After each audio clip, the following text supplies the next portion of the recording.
India's Prime Minister gets a lavish welcome in D.C. as the U.S. and India forge closer ties to counter China. Welcome to VOA Asia Weekly. I'm Chris Casquejo in Washington. That story is just ahead, but first, making headlines. U.S. Secretary of State Antony Blinken met Chinese leader Xi Jinping on Monday.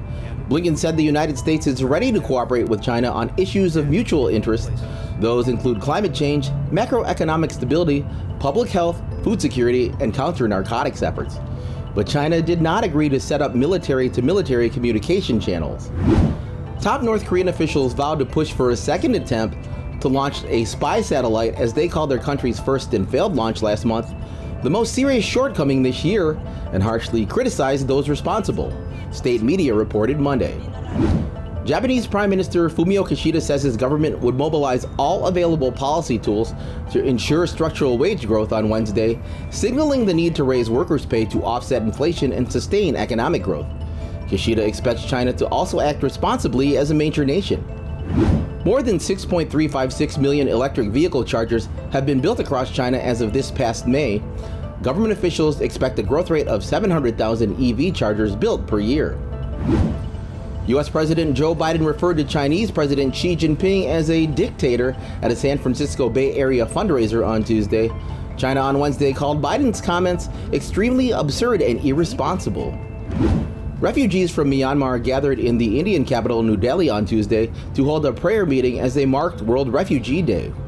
Prime Minister Narendra Modi's government has been trying to repatriate Rohingyas, a Muslim minority from Myanmar who have found refuge in India after fleeing years of persecution and violent attacks. President Biden hosted Indian Prime Minister Modi for a state visit Thursday, a sign of the growing relationship between the U.S. and India to counter an increasingly aggressive China. Biden has made deepening ties with India a priority.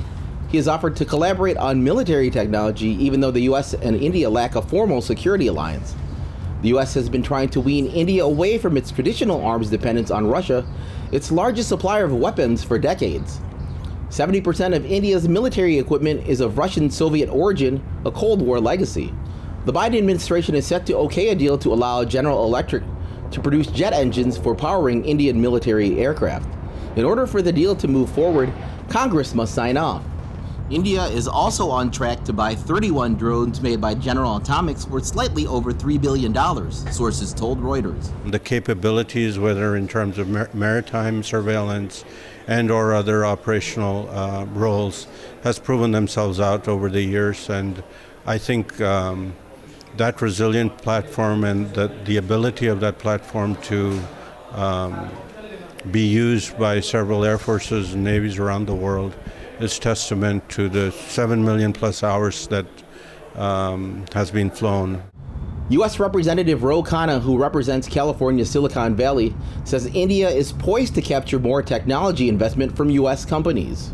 I'm hearing that there's a diversification effort. There's not a complete break from China. That's unrealistic, and that would really dramatically lower GDP. But there is a view that we shouldn't have all of the eggs in the China basket, that we have to diversify our supply chains. And India is an attractive candidate. But we have to make sure that we continue to not take that for granted, cut through some of the bureaucratic hurdles, make sure that there's transparency and not corruption, make sure that the U.S.-India economic partnership is strong. Indian Prime Minister Modi was scheduled to address a joint session of Congress for the second time in 9 years and be the guest of honor at a White House state dinner. Visit voanews.com for the most up-to-date stories. You're watching VOA Asia Weekly. I'm Chris Casquejo. Until next week.